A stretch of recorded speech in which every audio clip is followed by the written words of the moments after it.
Alors, on va voir ensemble les différents types de boîtiers et autres outils pour faire de la photo qui existent sur le marché et que je conseille.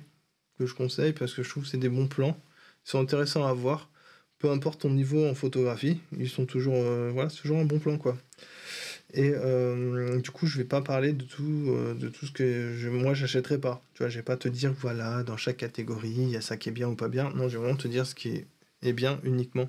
Voilà, et comment, du coup, tu retrouves ça si tu regardes cette vidéo alors qu'elle est sortie il y a plusieurs années.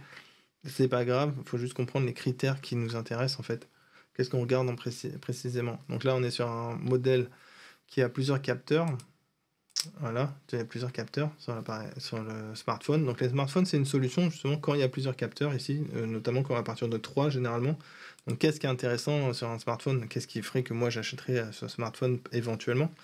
Je regarde en fait les objectifs qu'il y a de monter sur les capteurs. Donc il y a 3 capteurs à l'arrière, ça veut dire qu'il y a 3 objectifs différents. Parce que ce qu'ils font, c'est que les capteurs sont des capteurs à focale fixe, donc ils sont destinés à un type de photo. Donc là, tu as un objectif macro, c'est fait pour faire de la photo macro, donc photo de proximité. Tu as un téléobjectif avec un capteur 50 millions de pixels, c'est fait pour faire des portraits, en gros, photographier des gens. Et tu as un grand angle, c'est fait pour faire du paysage. Donc tu vois, les 3 capteurs, on voit qu'ils ont chacun un objectif, quoi. C'est un outil pour faire un type de photo. Donc ça, c'est logique. Ça a du sens pour un photographe de voir ce genre de truc. Moi, je trouve totalement. Et puis voilà, ça c'est le premier critère que je vais regarder. Je vais regarder 2 autres critères sur le smartphone. Ils sont pas forcément. Il y en a un qui est assez facile à trouver. C'est la résistance à l'eau. Donc je veux que ça puisse tomber dans l'eau et pas crever, tu vois. Imagine, je suis en train de faire une photo au bord d'une flaque d'eau, je fais tomber l'appareil photo parce que bon, c'est un smartphone, tu vois, ça glisse un peu des mains. Donc il glisse dans l'eau, et je le ramasse pour le ramasser, quoi, je vais pas le laisser là.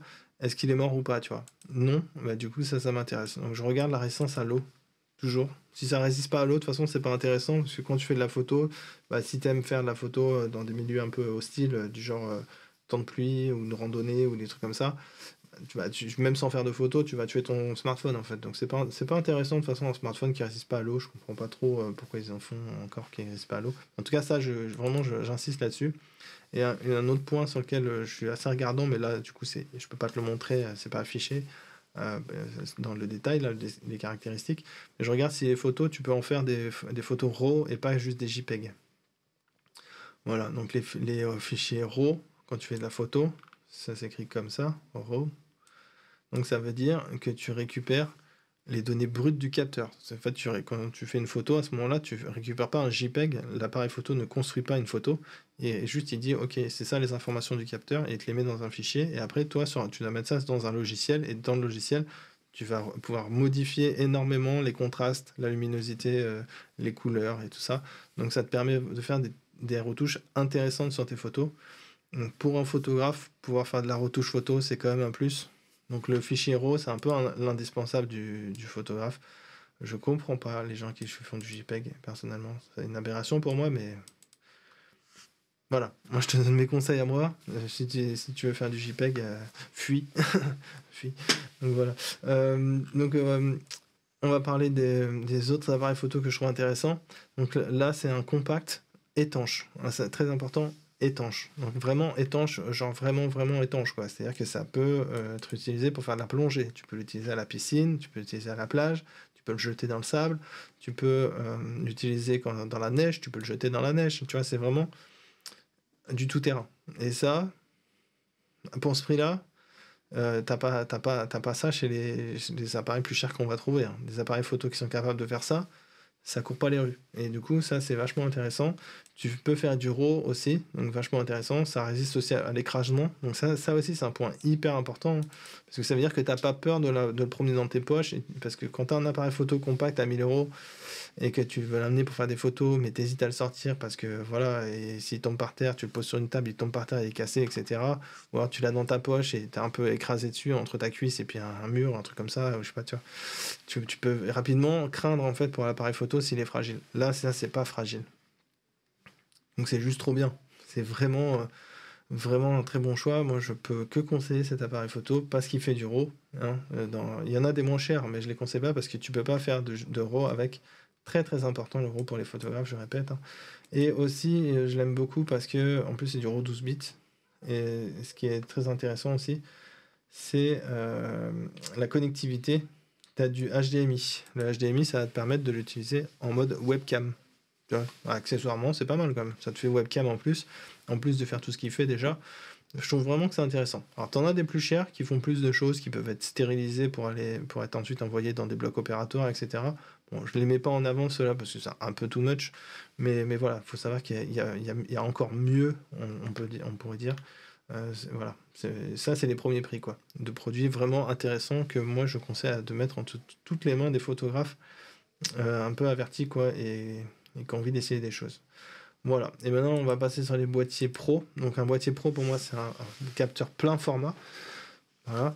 On pourrait dire aussi le moyen format, mais moyen format c'est trop marginal, ça coûte encore trop cher, donc on va l'ignorer volontairement parce que ça coûte bonbon. Mais dans l'absolu, je déconseillerais jamais un moyen format, tu vois. C'est juste trop bien.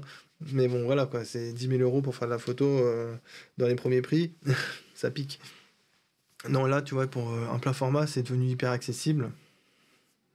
Voilà, maintenant pour 3 000 €, tu as vraiment des trucs ultra pro, etc. Donc c'est intéressant. Mais ça coûte cher. Donc il y a une petite astuce à connaître pour accéder au monde de l'appareil photo pro. Donc c'est d'acheter un boîtier dans un premier temps qui est APS-C. Donc c'est cela. Donc tu vois, le capteur est APS-C. APS-C, ça veut dire que le capteur est un petit peu plus petit, mais la monture, c'est la bague en métal autour là, qui permet d'accrocher ton objectif, parce que là, du coup, c'est des objectifs interchangeables. Donc, tu t'achètes des focales fixes que tu mets dessus selon l'activité que tu veux faire. Si tu veux faire de la macro, bah, tu t'achètes des objectifs macro. Si tu veux faire du portrait, des téléobjectifs. Si tu veux faire des paysages du grand angle, des objectifs grand angle, etc. Tu vois. Donc, l'idée, c'est ça. Tu t'achètes juste un boîtier et ensuite, tu viens acheter. Enfin, l'idée, c'est quoi? C'est d'acheter un boîtier pas cher de APS-C. Tu vois que là, les prix sont vraiment pas chers. Et en plus, ça prend assez facilement les soldes d'été, les soldes d'hiver, parce que bah, c'est pas vraiment pro en fait, là, c'est du tout public. Donc tout ce qui est électronique, c'est un peu considéré comme de l'électroménager, tu vois. Donc c'est mis en solde tous les étés, tous les hivers, un peu comme les aspirateurs, on va dire. Donc voilà, ça c'est intéressant pour mettre un pied dans ce qui va être l'objectif, quoi. Donc le boîtier plein format, mais vu que ça coûte cher et que dans un premier temps, pour quasiment la moitié, tu peux avoir un boîtier comme ça. C'est avec un peu de chance, en solde, tu peux l'avoir à genre à moins 50%, ça te coûte moins de 500 €. Tu t'achètes un petit objectif. Attention, là c'est important, tu t'achètes un objectif qui est fait en fait pour aller sur ce boîtier-là, plein format, mais il va être compatible avec cela. En fait, ces boîtiers-là, les boîtiers APS-C, tu peux mettre soit des objectifs faits pour les boîtiers APS-C, mais tu peux aussi mettre des objectifs faits pour les boîtiers plein format.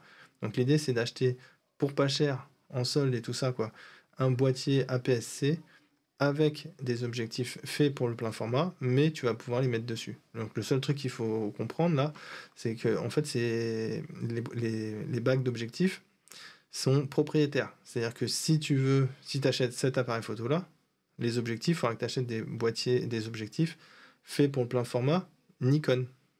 Voilà, tu pourras pas mettre un objectif pour le plein format Sony sur cet appareil, ça marche pas. Voilà, c'est comme ça que ça marche. Donc en gros, ce qu'il faut que tu fasses, c'est d'abord décider quelle est la marque qui t'intéresse. Et si tu sais pas, bah là c'est un peu compliqué là dans la vidéo, c'est pas le sujet quoi. Mais pour aller vite, moi je conseillerais plutôt les derniers, enfin Nikon, investir chez Nikon, parce que Nikon c'est les seuls qui font des boîtiers qui résistent à des conditions un peu extrêmes, du genre température négative. Et moi par exemple, pour faire de la photo, il y a bien une situation où on se mouille pas forcément trop, mais on a envie de faire de la photo, c'est en hiver quand il fait froid de bon matin, tu vois, enfin, dans des températures un peu où les températures deviennent un peu extrêmes. Bah, dès qu'on est en dessous de 0 degré, en fait, la batterie elle tient pas. Donc tu peux pas faire de photos parce que tu fais 2 photos, ta batterie elle est vide alors qu'elle était pleine 30 secondes avant. C'est extrêmement frustrant. C'est extrêmement frustrant. Et donc les derniers Nikon, pas celui-là, mais certains Nikon plein format, dans les derniers modèles là, qui sont sortis, ceux qui ont moins de 3 ans à peu près, ils sont tous résistants à moins 10 degrés. Voilà. Et les autres marques, non, ils sont tous résistants ils fonctionnent jusqu'à 0 degré au plus froid, quoi. Donc voilà. Personnellement, moi je suis plutôt team Nikon pour ça et pour d'autres choses.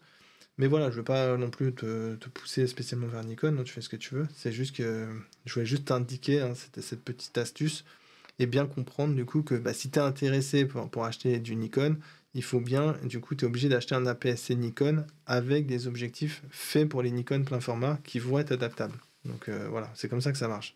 C'était la petite astuce. Et puis voilà, c'est tout ce que je conseille. Tout ce qui est bridge, tout ce qui est compact, tout ce qui est micro 4 tiers, je conseille pas. Parce que c'est moins performant, ça coûte trop cher, c'est trop fragile. Ou alors c'est plus adapté, par exemple le micro 4 tiers, capteur micro 4 tiers, c'est clairement plus adapté pour la vidéo. Les boîtiers ont énormément de caractéristiques faites pour les vidéastes, plus que pour les photographes.